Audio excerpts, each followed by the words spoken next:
ദൈവവചന ചിന്തകളിലേക്ക് നമുക്ക് കടന്നു വരാം. കർത്താവിൻ്റെ സന്നിധിയിൽ നാം ആയിരിക്കുന്ന സമയം വിലയേറിയതാണ്. ആ സമയത്ത് കേൾക്കുന്ന ആലോചനകളും ദൈവവചനവും നമ്മുടെ ജീവിതത്തിന് അനുഗ്രഹവും നമ്മുടെ ആത്മീയ അഭിവൃദ്ധിക്ക് ഉതകുന്നതും ആയിത്തീരുന്നതുകൊണ്ട് കർത്താവിനെ വാഴ്ത്തുന്നു. വാക്ക് വർത്തി ഓഫ് ദ കോളിംഗ്, വിളിക്ക് ഒത്തവണ്ണം, വിളിക്ക് യോഗ്യമാവണ്ണം നടക്കുക എന്നുള്ള വിഷയമാണ് ചില ദിവസങ്ങളായിട്ട് നമ്മൾ ഈ സെഷനിൽ ചിന്തിച്ചുകൊണ്ടിരിക്കുന്നത്. എഫേസ്യർ 4:1 ആധാരമാക്കിയാണ് ഈ തിരുവെഴുത്തുകൾ നമ്മൾ പഠിക്കുകയും ധ്യാനിക്കുകയും ചെയ്യുന്നത്. ദൈവം നമ്മെ വിളിച്ചു എന്നുള്ളതാണ് കഴിഞ്ഞ മീറ്റിങ്ങിൽ നമ്മൾ പ്രധാനമായിട്ടും കണ്ടത്. ആരാണ് നമ്മെ വിളിച്ചത്? ആ വിളിച്ച ദൈവം വിശ്വസ്തൻ എന്ന് നമ്മൾ കണ്ടു. ഹല്ലേലൂയ. ഇന്ന് നാം ചിന്തിക്കാനായിട്ട് ആഗ്രഹിക്കുന്നത് ദൈവത്തിൻ്റെ വിളിയുടെ, നമ്മുടെ മേലുള്ള വിളിയുടെ പ്രത്യേകതകൾ. 4 പ്രത്യേകതകളാണ് ഇന്ന് ചിന്തിക്കാനായിട്ട് ആഗ്രഹിക്കുന്നത്. ദൈവം നമ്മെ വിളിച്ച വിളിയുടെ 4 പ്രത്യേകതകൾ. 4 പ്രത്യേകതകളല്ല, 40 പ്രത്യേകതകൾ പറഞ്ഞാലും ദൈവം നമ്മെ വിളിച്ച വിളിയുടെ പ്രത്യേകതകൾ അവസാനിക്കത്തില്ല. But today we are just thinking about 4 specialities of God's call. ദൈവത്തിൻ്റെ വിളിയുടെ 4 പ്രത്യേകതകൾ. ഒന്നാമതായി 2 തിമോത്തിയോസിന്റെ ലേഖനത്തിലേക്ക് നമുക്ക് കടന്നു വരാം. 1-ാം അധ്യായം 9-ാമത്തെ വാക്യം. 2 തിമോത്തിയോസ് 1-ാം അധ്യായം 9-ാമത്തെ വാക്യം ഇങ്ങനെ നമ്മൾ വായിക്കുന്നു: അവൻ നമ്മെ രക്ഷിക്കുകയും വിശുദ്ധ വിളി കൊണ്ട് വിളിക്കുകയും ചെയ്തത്. വാക്യം മുഴുവനും വായിച്ചാൽ, നമ്മുടെ പ്രവൃത്തികൾ നിമിത്തമല്ല, സകല കാലത്തിനും മുമ്പേ ക്രിസ്തുയേശുവിൽ നമുക്ക് നൽകിയിരിക്കുന്നതും ഇപ്പോൾ മരണം നീക്കുകയും സുവിശേഷം കൊണ്ട് ജീവനും അക്ഷയതയും വെളിപ്പെടുത്തുകയും ചെയ്ത നമ്മുടെ രക്ഷിതാവായ ക്രിസ്തുയേശുവിന്റെ പ്രത്യക്ഷതയാൽ വെളിപ്പെട്ടിരിക്കുന്നതുമായ തൻ്റെ സ്വന്തം നിർണയത്തിനും കൃപയ്ക്കും ഒത്തവണ്ണം അത്രേ. ദൈവത്തിൻ്റെ നിർണയം അല്ലെങ്കിൽ ദൈവത്തിൻ്റെ തീരുമാനം ദൈവത്തിൻ്റെ കൃപയ്ക്കും ഒത്തതിന് ആണ് നമ്മെ വിളിച്ചത്. നമ്മുടെ വിളി ദൈവത്തിൻ്റെ മുൻനിർണയമാണ്, ദൈവത്തിൻ്റെ തീരുമാനമാണ്, ദൈവത്തിൻ്റെ കൃപയ്ക്കൊത്തവണ്ണമാണ് എന്നൊക്കെ നമുക്ക് അവിടെ കാണുവാനായിട്ട് കഴിയും. ഇവിടെ നാം സ്പെസിഫൈ ചെയ്യുവാൻ ആഗ്രഹിക്കുന്നത് വിശുദ്ധ വിളി കൊണ്ട് നിങ്ങളെ വിളിച്ചിരിക്കുന്നു എന്നുള്ള ആ വാക്യത്തിലെ പ്രയോഗമാണ്. Price the Lord. അവൻ നമ്മെ രക്ഷിക്കുകയും വിശുദ്ധ വിളി കൊണ്ട് വിളിക്കുകയും ചെയ്തത്. ആമേൻ. എന്തുകൊണ്ടാണ് നമ്മുടെ മേലുള്ള ദൈവിക വിളി വിശുദ്ധ വിളി എന്ന് പറയാനായിട്ട്, രേഖപ്പെടുത്താനായിട്ട് കാരണം? ഒന്ന്, നമ്മെ വിളിച്ച ദൈവം വിശുദ്ധനായതുകൊണ്ട് ആ വിശുദ്ധനായ ദൈവത്തിൻ്റെ വിളി നിശ്ചയമായും വിശുദ്ധമായിരിക്കും. ഹല്ലേലൂയ. അതുകൊണ്ട് ഒന്നാമത്തെ പ്രത്യേകത വിശുദ്ധ വിളി എന്ന് പറയാനുള്ള ഒരു കാരണം, നമ്മെ വിളിച്ച ദൈവം വിശുദ്ധൻ ആകൊണ്ട് ആ ദൈവത്തിൻ്റെ വിളി വിശുദ്ധമായിരിക്കും. രണ്ടാമത്, നമ്മെ വിളിച്ചത് വിശുദ്ധിയിലേക്കാണ്. എവിടേക്ക് എന്നുള്ളത് നമ്മൾ ഡീറ്റെയിൽ ആയിട്ട് പഠിക്കും. എങ്കിലും ആ വിശുദ്ധ വിളി എന്നുള്ള പദത്തിൻ്റെ സവിശേഷത പഠിക്കാനായിട്ട്, എന്തുകൊണ്ട് ഇത് വിശുദ്ധ വിളി എന്ന് പറയുന്നു? നമ്മെ വിശുദ്ധിയിലേക്കാണ് വിളിച്ചത്, അതുകൊണ്ട് ഇത് വിശുദ്ധ വിളിയാണ്. ഹല്ലേലൂയ. അപ്പോൾ വിശുദ്ധനായ ദൈവം തൻ്റെ വിശുദ്ധിയിലേക്ക് നമ്മെ വിളിച്ചിരിക്കുകയാണ്. ഈ രണ്ട് കാര്യങ്ങളും വളരെ പ്രാധാന്യമർഹിക്കുന്ന കാര്യങ്ങളാണ്. ഒന്ന്, ദൈവം വിശുദ്ധനാണ്, അതിന് മാറ്റമില്ല. എന്നാൽ ദൈവം നമ്മെ തൻ്റെ വിശുദ്ധിക്കായി, തൻ്റെ വിശുദ്ധി പ്രാപിക്കാൻ വേണ്ടി വിളിച്ചിരിക്കുകയാണ്. ഹല്ലേലൂയ. ദൈവത്തിൻ്റെ വിശുദ്ധിയെ നമുക്ക് എങ്ങനെ പ്രാപിക്കുവാനായിട്ട് കഴിയും? നമുക്കറിയാം, ഇവിടെ ഈ വായിച്ച വാക്യത്തിൽ തന്നെ നമ്മുടെ പ്രവൃത്തികൾ നിമിത്തമല്ല എന്ന് പറഞ്ഞിട്ടുണ്ട്. യെശയ്യാ പ്രവാചകന്റെ പുസ്തകത്തിൽ പറയുന്നു, നമ്മുടെ മനുഷ്യരുടെ പ്രവൃത്തികളൊക്കെ ദൈവത്തിൻ്റെ കണ്ണിന് മുമ്പിൽ കറപിരണ്ട വസ്ത്രങ്ങൾ പോലെയാണ്, കറപറ്റിയ തുണി പോലെയാണ്. ഹല്ലേലൂയ. മനുഷ്യൻ എത്ര നീതിമാനായി, എത്ര നീതി പ്രവൃത്തി ചെയ്താലും ദൈവത്തിൻ്റെ നീതിയുടെ തട്ടിൽ അതിന് ഭാരം, അല്ലെങ്കിൽ ദൈവത്തിൻ്റെ നീതിയുടെ തട്ട് താണിരിക്കും. നമ്മുടെ നീതി പ്രവർത്തികളൊന്നും ദൈവത്തിൻ്റെ നീതിക്ക് അതിനോട് ഒത്തുവരത്തില്ല, അത് സമ്പൂർണമായിരിക്കുകയില്ല. കാരണം ദൈവത്തിൻ്റെ നീതി പെർഫെക്റ്റാണ്. നീതി പരിപൂർണമാണ്. അപ്പോ അതുകൊണ്ട് നമ്മുടെ പ്രവൃത്തികളിൽ മലിനതയുണ്ടാകും, കുറവുകളുണ്ടാകും. പക്ഷേ അവിടെയും ദൈവം നമ്മോട് കൃപ കാണിക്കുന്നു. തന്റെ പുത്രൻ മുഖാന്തരമാണ് നമ്മെ നീതീകരിച്ചത്. നമ്മുടെ നീതി പ്രവൃത്തികളാലല്ല, തന്റെ പുത്രൻ മുഖാന്തരം നമ്മെ നീതീകരിച്ചിട്ട് ദൈവം നമുക്ക് വേണ്ടി മുന്നൊരുക്കിയിരിക്കുന്ന നീതി പ്രവൃത്തികളെ ചെയ്യാൻ നമ്മെ നിയോഗിച്ചിരിക്കുകയാണ്.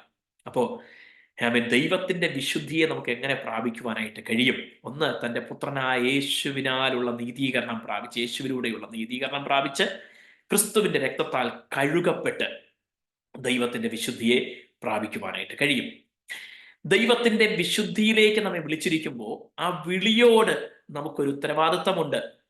ആ ഉത്തരവാദിത്തം വിശുദ്ധിയിൽ ജീവിക്കുക എന്നുള്ളതാണ്, വിശുദ്ധിയിൽ നിലനിൽക്കുക എന്നുള്ളതാണ്. ഹല്ലേലൂയ.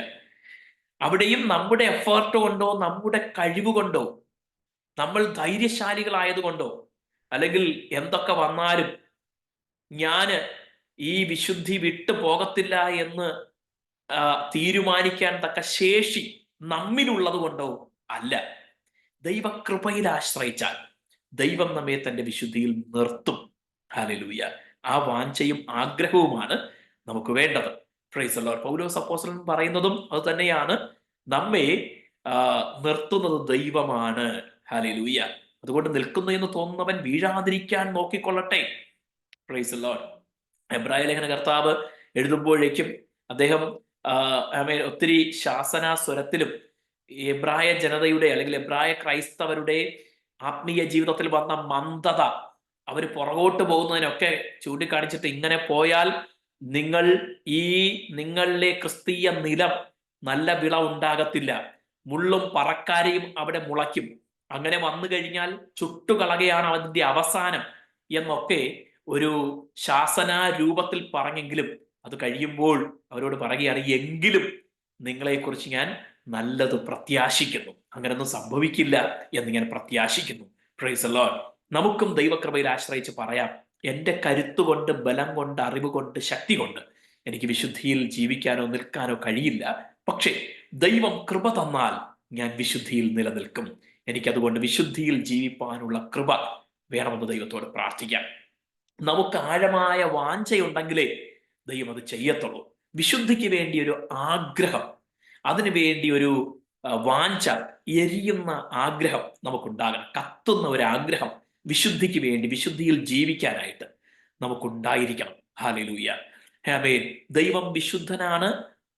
ദൈവത്തിന്റെ കൽപ്പന, ബൈബിളിന്റെ ആകത്തുകയെ ഒരാൾ പറഞ്ഞത് ആമേൻ, be holy as I am holy എന്നുള്ളതാണ്. ബൈബിളിന്റെ മൊത്തം സന്ദേശം എടുത്തു കഴിഞ്ഞാൽ അതിനകത്ത് ദൈവത്തിന് നമ്മോട് പറയാനുള്ളത് ഒറ്റ വാക്കിൽ പറഞ്ഞു കഴിഞ്ഞാൽ, ഞാൻ വിശുദ്ധനായിരിക്കുന്നത് പോലെ നിങ്ങളും വിശുദ്ധരായിരിപ്പിൻ എന്നുള്ളതാണ് ദൈവം ആവശ്യപ്പെടുന്നത്. ബൈബിൾ മൊത്തം അതാണ് ഉൾക്കൊള്ളിച്ചിരിക്കുന്നത്. ആമേൻ. അപ്പോ ദൈവം വിശുദ്ധനായിരിക്കുന്നത് പോലെ നാമും വിശുദ്ധരാകണം എന്ന് ദൈവം കൽപ്പിച്ചിരിക്കുന്നു. ദൈവം അത് ആഗ്രഹിക്കുന്നു. നമുക്കും ആ വാഞ്ച ഉണ്ടായിരിക്കണം. പാപം ചെയ്യാതെ ജീവിക്കാനുള്ള കൃപയ്ക്ക് വേണ്ടി ദൈവത്തോട് പ്രാർത്ഥിക്കണം. നമ്മുടെ ചിന്തകൾ വിശുദ്ധമാകുവാനും, വാക്കുകൾ വിശുദ്ധമായിരിക്കാനും, പ്രവൃത്തികൾ വിശുദ്ധമായിരിക്കാനും, നടപ്പിൽ വിശുദ്ധി ഉണ്ടായിരിക്കാനും ദൈവത്തോട് നാം പ്രാർത്ഥിക്കണം. ഹല്ലേലൂയ.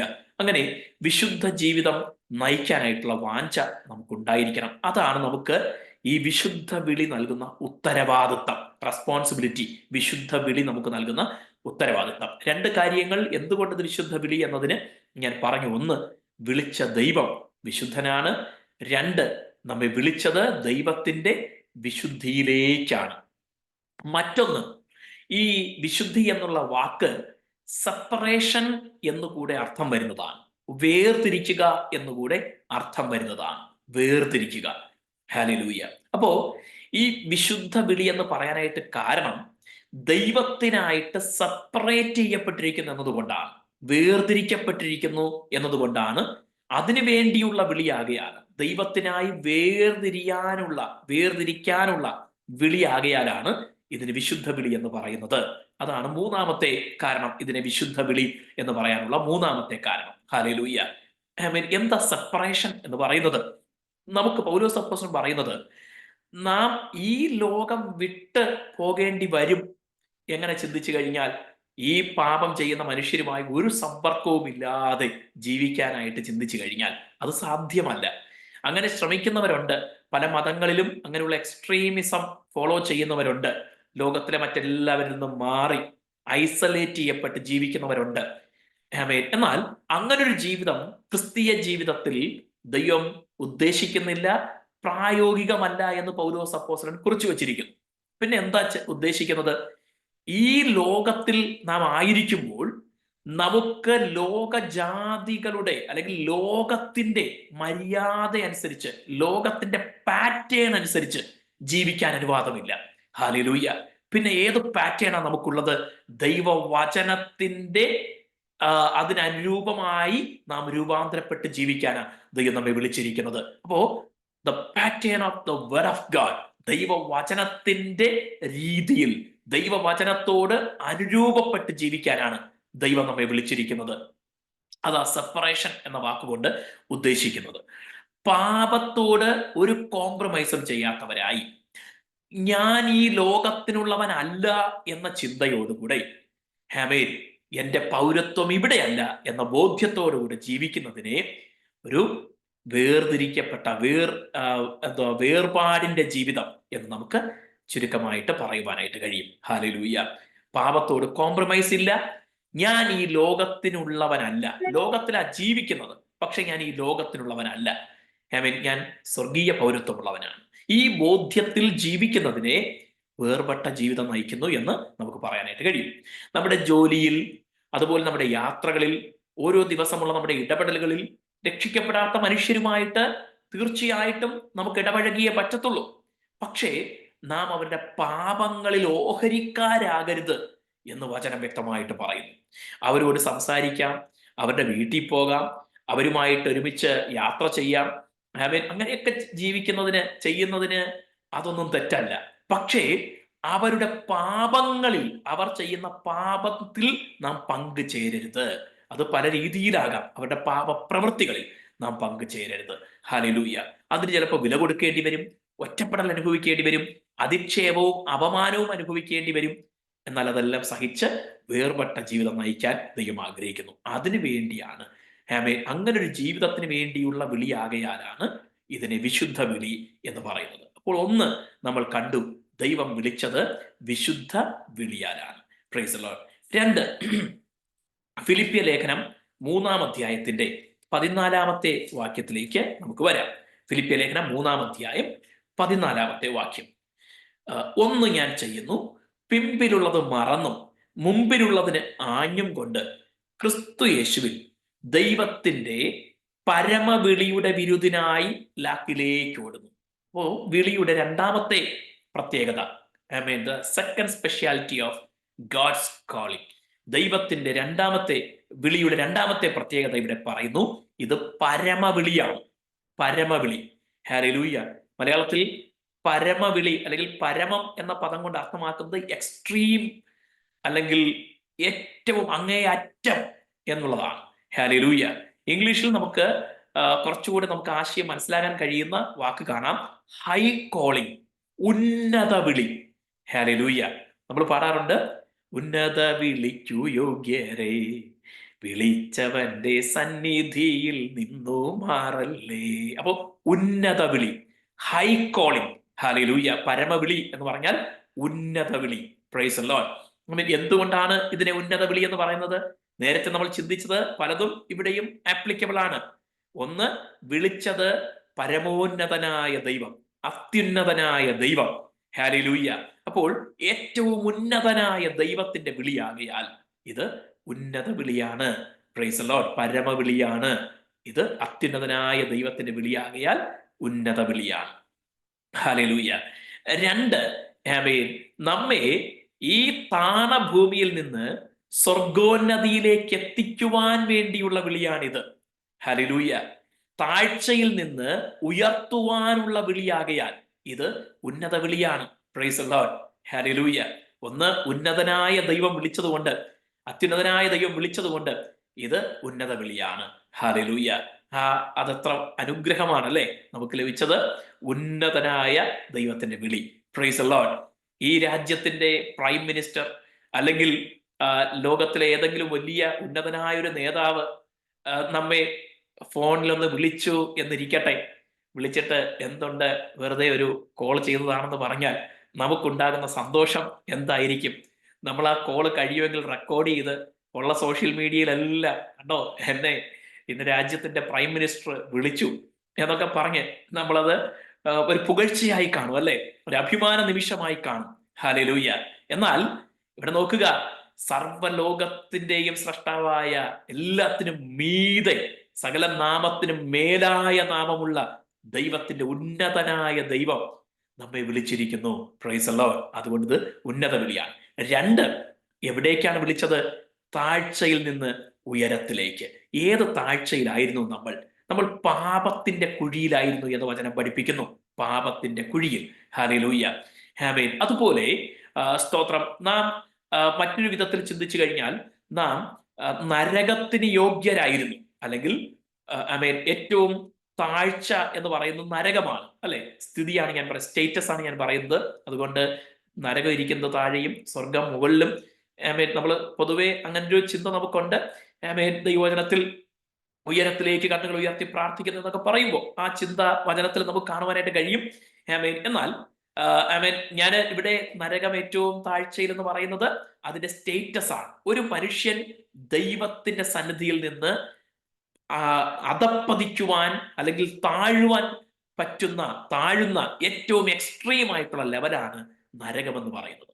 യൂദായുടെ ലേഖനത്തിൽ പറയുന്നത്, ചിലരെ, സംശയിക്കുന്നവരായ ചിലരെ തീയിൽ നിന്ന് വലിച്ചെടുക്കുവിൻ എന്നാ പറയുന്നത്.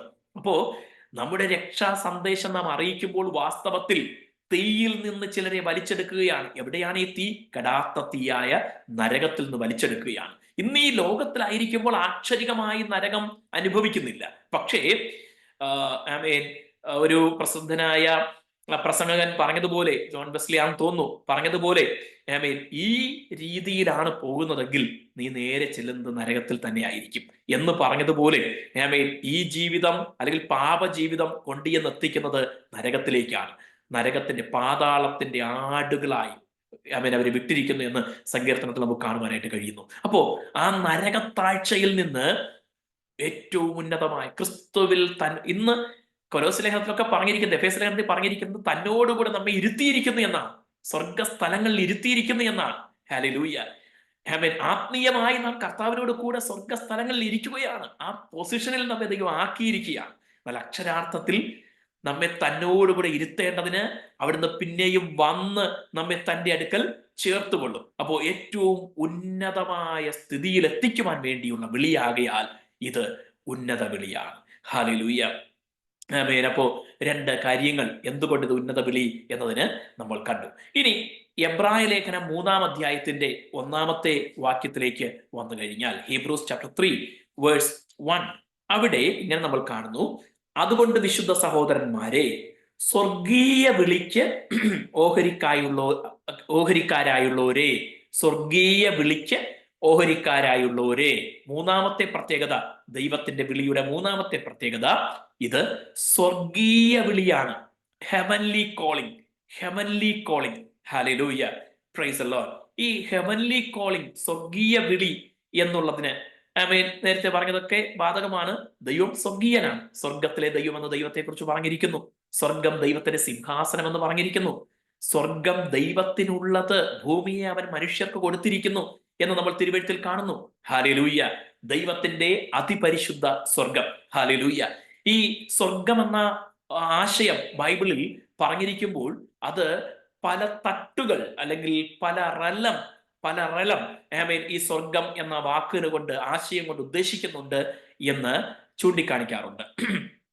നമ്മൾ കാണുന്ന ഭൂമിയുടെ മുകൾ പരപ്പ് അല്ലെങ്കിൽ ശൂന്യാകാശമോ അല്ലെങ്കിൽ നമുക്ക് കാഴ്ച എത്തുന്ന ആ അന്തരീക്ഷ മണ്ഡലം ഉൾപ്പെടുന്ന, വായുമണ്ഡലം ഉൾപ്പെടുന്ന മേഖലയെ സ്വർഗം എന്ന് ബൈബിളിൽ, ഇംഗ്ലീഷ് ബൈബിളിലും മൂലഭാഷയിൽ ആകാശവും സ്വർഗം എന്നുള്ള വാക്ക് ആമേനെ ഒരേ വാക്കുകളാണ് ഉപയോഗിച്ചിരിക്കുന്നത്. അപ്പോൾ അതിന് വായുമണ്ഡലം ഉൾപ്പെടുന്ന അറ്റ്മോസ്ഫിയറിനെ സ്വർഗമെന്ന് ബൈബിളിൽ പ്രയോഗിച്ചിരിക്കുന്നത് നമുക്ക് കാണുവാനായിട്ട് കഴിയും. അതിനു മുകളിൽ നക്ഷത്ര മണ്ഡലങ്ങളെ അല്ലെങ്കിൽ സ്പേസും അതിനു മുകളിലുള്ള ആമേൻ നക്ഷത്ര മണ്ഡലങ്ങളെ ആമേൻ സ്വർഗം എന്നുള്ള വാക്കുകൊണ്ട് അർത്ഥമാക്കിയിരിക്കുന്നത് കാണുവാനായിട്ട് കഴിയും. ഹല്ലേലൂയ. ആമേൻ. സ്തോത്രം. അതിനും മുകളിൽ ദൈവത്തിന്റെ വിശുദ്ധ ദൂതന്മാരും കെരൂബുകളും ഒക്കെ അധിവസിക്കുന്ന, അല്ലെങ്കിൽ അവർക്ക് പ്രവേശനം അനുവദിക്കപ്പെട്ടിരിക്കുന്ന അവിടെ വിശുദ്ധ സ്വർഗം എന്ന് പറഞ്ഞിരിക്കുന്നത്, അല്ലെങ്കിൽ ആ ആശയം നമുക്ക് കാണുവാനായിട്ട് കഴിയും. എന്നാൽ അതിനും മീതെ അതിപരിശുദ്ധ സ്വർഗം, ഹല്ലേലൂയ. നമ്മള് യെഹെസ്കേൽ പ്രവാചകന്റെ പുസ്തകത്തിൽ വായിക്കുമ്പോൾ, ഞാൻ അത്യുന്നതനോട് സമനാകും, ഉത്തരദിക്കിന്റെ അതിർത്തിയിൽ സമാഗമ പർവ്വതത്തിൽ ഇരുന്നരുളും എന്ന് പറഞ്ഞിരിക്കുന്ന സാത്താന്റെ ചിന്തയെക്കുറിച്ച് നമുക്ക് കാണുവാനായിട്ട് കഴിയും. അത്യുന്നതനോട് ചില സമയത്ത് ചിലർ പറയുമ്പോൾ അതിനെ തെറ്റി പറയാറുണ്ട്, ദൈവത്തെക്കാൾ മുകളിൽ കയറും എന്ന് പറഞ്ഞു എന്ന്. അങ്ങനെ ഒരു ആശയമില്ല. ദൈവത്തിന് മുകളിൽ മറ്റൊന്നുമില്ല, ദൈവമാണ് ഏറ്റവും മുകളിൽ. ആമേൻ. അവിടെ പറയുന്നത് അത്യുന്നതനോട് സമനാകുമെന്നാണ്, ഞാൻ ദൈവത്തോട് ഈക്വൽ ആകും എന്നാണ്. Price the Lord. അങ്ങനെയാ ചിന്ത വന്നത്. എന്നാൽ ആമേൻ, ആ അതിപരിശുദ്ധ സ്വർഗം, ആമേൻ, ദൈവം മാത്രം അധിവസിക്കുന്ന, ആമേൻ, പിതാപുത്ര പരിശുദ്ധാത്മാവാം മൂന്ന് വ്യക്തിത്വങ്ങളായി, മൂന്ന് വ്യക്തികളായി വെളിപ്പെടുന്ന ഏക സത്യ ദൈവം മാത്രം അധിവസിക്കുന്ന അതിപരിശുദ്ധ സ്വർഗം. ഹല്ലേലൂയ. അപ്പൊ ഇങ്ങനെ സ്വർഗത്തെ പല തട്ടുകളായിട്ട്, പല റലം ആയിട്ട് വേദപുസ്തകം പഠിപ്പിച്ചിരിക്കുന്നത്, ബൈബിൾ പഠിപ്പിക്കുന്നത് നമുക്ക് കാണുവാനായിട്ട് കഴിയും. ഹല്ലേലൂയ.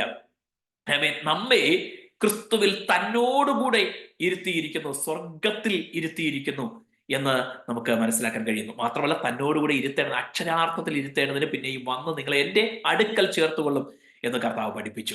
ഹല്ലേലൂയ. അപ്പോ എന്തുകൊണ്ട് ഇത് സ്വർഗീയ വിളി? ഒന്ന്, വിളിച്ചത് സ്വർഗസ്ഥനായ ദൈവം, സ്വർഗീയനായ ദൈവം. രണ്ട്, സ്വർഗത്തോളം നമ്മെ എത്തിക്കുവാൻ, നമ്മെ സ്വർഗീയരാക്കുവാൻ വേണ്ടിയാണ് ഈ വിളി. നമ്മെ സ്വർഗീയരാക്കുവാൻ വേണ്ടി, മൺമയരായ നമ്മെ വിൺമയരാക്കുവാൻ വേണ്ടി, ഭൗമികരായ നമ്മെ സ്വർഗീയരാക്കുവാൻ വേണ്ടി, നരകത്തോളം താഴ്ന്നുപോയ നമ്മെ സ്വർഗത്തോളം ഉയർത്തുവാൻ വേണ്ടി വിളിച്ചതിനാൽ ഇത് സ്വർഗീയ വിളിയാണ്. ഹല്ലേലൂയ. അപ്പോ ദൈവത്തിന്റെ വിളിയുടെ മൂന്നാമത്തെ പ്രത്യേകത നാം കണ്ടു, ഇത് സ്വർഗീയ വിളിയാണ്. ഒരു കാര്യം കൂടെ ചിന്തിച്ച് നമുക്ക് ഉപസംഹരിക്കാം. 2 പത്രോസിന്റെ ലേഖനം 1-ാം അധ്യായം 3-ാമത്തെ വാക്യത്തിലേക്ക് നമുക്ക് വരാം. 2 Peter chapter 1 verse 3. 2 പത്രോസ് 1-ന്റെ 3-ാമത്തെ വാക്യം. തൻ്റെ മഹത്വത്താലും വീര്യത്താലും നമ്മെ വിളിച്ചവന്റെ പരിജ്ഞാനത്താൽ അവന്റെ ദിവ്യശക്തി ജീവനും ഭക്തിക്കും വേണ്ടിയതൊക്കെയും നമുക്ക് ദാനം ചെയ്തിരിക്കുന്നുവല്ലോ. ഹല്ലേലൂയ. ഇവിടെ നമ്മൾ കാണുന്നു, God's call is glorious and excellent call. ഹല്ലേലൂയ. മഹത്വത്താലും വീര്യത്താലും എന്നാണ് നമ്മൾ മലയാളത്തിൽ വായിച്ചത്. മഹത്വത്താലും വീര്യത്താലും, ഗ്ലോറിയസ് ആൻഡ് എക്സലന്റ് കോൾ. ഹല്ലേലൂയ. ഒരു മനുഷ്യന് ലഭിക്കാവുന്ന ഏറ്റവും മഹനീയമായ വിളി ആണ് ദൈവത്തിന്റെ വിളി. ഹല്ലേലൂയ. ആമേൻ.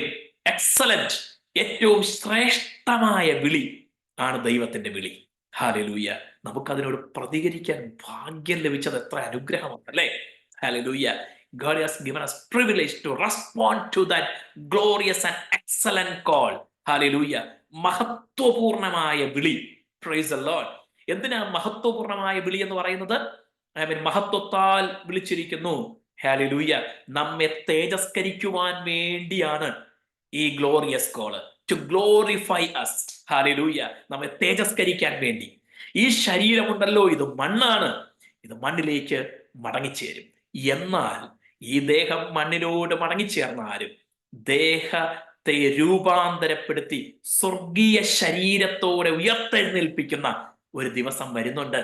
അതിനുവേണ്ടിയുള്ള വിളിയാകിയാൽ ഇത് ഗ്ലോറിയസ് കോളാണ്, മഹത്വപൂർണമായ വിളിയാണ്. ഹല്ലേലൂയ. Praise the Lord. ആമേൻ. ഇനി ഏത് നിലയിൽ ചിന്തിച്ചാലും ഇതിനേക്കാൾ ശ്രേഷ്ഠമായൊരു വിളി, ഇതിനേക്കാൾ വീര്യമുള്ളൊരു വിളി, എക്സലന്റ് കോൾ ഇനി കിട്ടാനില്ല. ഹല്ലേലൂയ. ഇതിനേക്കാൾ എക്സലന്റ് ആയിട്ടുള്ള ഒരു കോള് ഇനി കിട്ടാനില്ല. Praise the Lord. ആമേൻ. അപ്പോ നമുക്ക് ലഭിച്ച ഈ എക്സലന്റ് കോൾ, ഈ അതിശ്രേഷ്ഠ വിളിക്കായി ദൈവത്തിന് നമുക്ക് നന്ദിയും സ്തുതിയും കരയേറ്റാം. Price the Lord. ഇന്ന് നമ്മെ വിളിച്ച ദൈവം തന്റെ കൃപയിൽ ഉറപ്പിച്ച് നിർത്തി ആ വിളിയാലുള്ള സകല അനുഗ്രഹങ്ങളും, ആത്മീയ അനുഗ്രഹങ്ങളും നഷ്ടമാകാതെ പ്രാപിക്കുന്നവരായി അതിൽ വളരുവാനായിട്ട് നമ്മെ ഒരിക്കൽ കൂടെ സമർപ്പിച്ച് നമുക്ക് ദൈവത്തോട് പ്രാർത്ഥിക്കാം.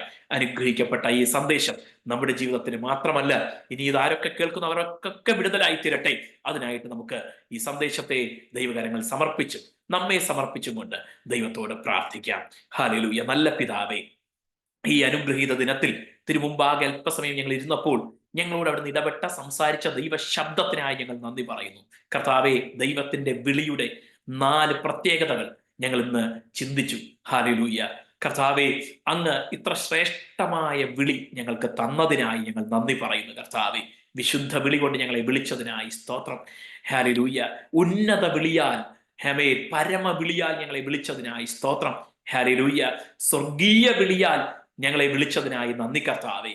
അപ്പ മഹത്വപൂർണമായ, ഹല്ലേലൂയ, വീര്യമുള്ള വിളി, ശ്രേഷ്ഠമായ വിളി ഞങ്ങൾക്ക് നൽകിയത് കൊണ്ട് ഞങ്ങൾ അങ്ങേക്ക് നന്ദി കരയേറ്റുന്നു. ഞങ്ങൾ ഈ വിളിക്കൊത്തവണ്ണം ഞങ്ങളുടെ ജീവിതത്തെ ഉറപ്പാക്കിക്കൊണ്ട്, ഈ വിളിയും തെരഞ്ഞെടുപ്പും അധികം ഉറപ്പാക്കിക്കൊണ്ട് അങ്ങനെ മുൻപാകെ നിൽപ്പാൻ ദൈവം സഹായിക്കണമേ. ഈ വചനം ഞങ്ങൾക്ക് ഏവർക്കും അനുഗ്രഹവും ആത്മീയ വളർച്ചയ്ക്കും ഉതകട്ടെ കർത്താവേ. മഹത്വമെല്ലാം ഞങ്ങൾ അങ്ങേക്ക് അർപ്പിച്ച് സമർപ്പിക്കുന്നു. പ്രാർത്ഥന കേട്ടതിനായി നന്ദി, മറുപടി തന്നതിനായി നന്ദി. ക്രിസ്തയേശുവിൻ നാമത്തിൽ പിതാവേ, ആമേൻ.